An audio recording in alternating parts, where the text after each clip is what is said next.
At this place in history, we're on Main Street in Stowe with Steve Perkins, the executive director of the Vermont Historical Society. Steve, people can probably figure out where exactly on Main Street we are, but what brings us here this week? Yeah, Mike, we're at the Vermont Ski and Snowboard Museum.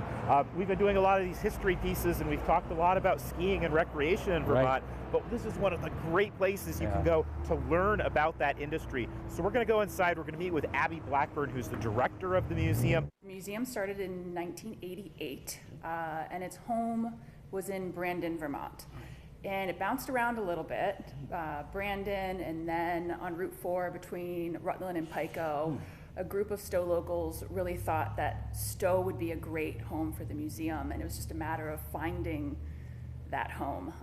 And this building, which was actually built in 1818 on the other end of the village, it was moved here, I believe, in the late 1800s, and it housed multiple things. Fire department, Stowe Water and Light, and then in the year 2000, it was vacated, condemned, needed a ton of expensive work.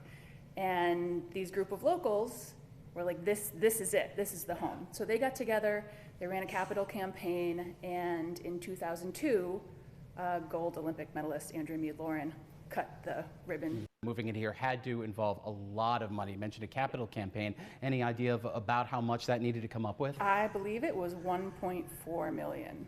What are people going to see if they come here? Yeah, a lot of ski stuff. People are pretty generous with their donations. We don't purchase anything for our collection. It's all donation based. We have old snowboarding stuff, Nordic biathlon, National Ski Patrol, a lot of 10th Mountain Division stuff. Some of the larger pieces that the museum has in its collection would be lift cars from some of the more prominent resorts. Those have even been donated, I see. Yep, absolutely. You can see on the mobile here, some of the older lifts, and then we've got a storage unit in Stowe. We can't keep everything here. What you're seeing here in the museum is probably, quick math, 1/20th of what we actually have. We're surrounded by an art exhibit. This exhibit that you're seeing on the first floor now will be here until mid-October. It opened at the end of November. So our rotating exhibits, it's annual, once a year. So it's here for a while for people to enjoy. Right now, it's the work of Scott Lenhart, which is a Vermont artist, and he's done over 55 graphics for Burton. We've had bigger 10th Mountain Division exhibits, snowboarding photography. Now, it's not just the exhibits. The museum does a lot of programs throughout the year.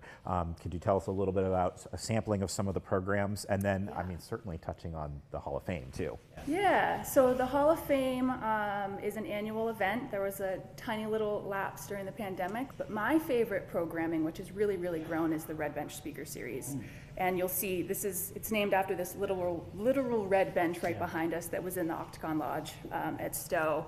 And Abby, should anyone want to learn about future subjects of the Red Bench Speaker Series or any other upcoming programming, how can people find out about it? Our website is the best place to start, vtssm.org.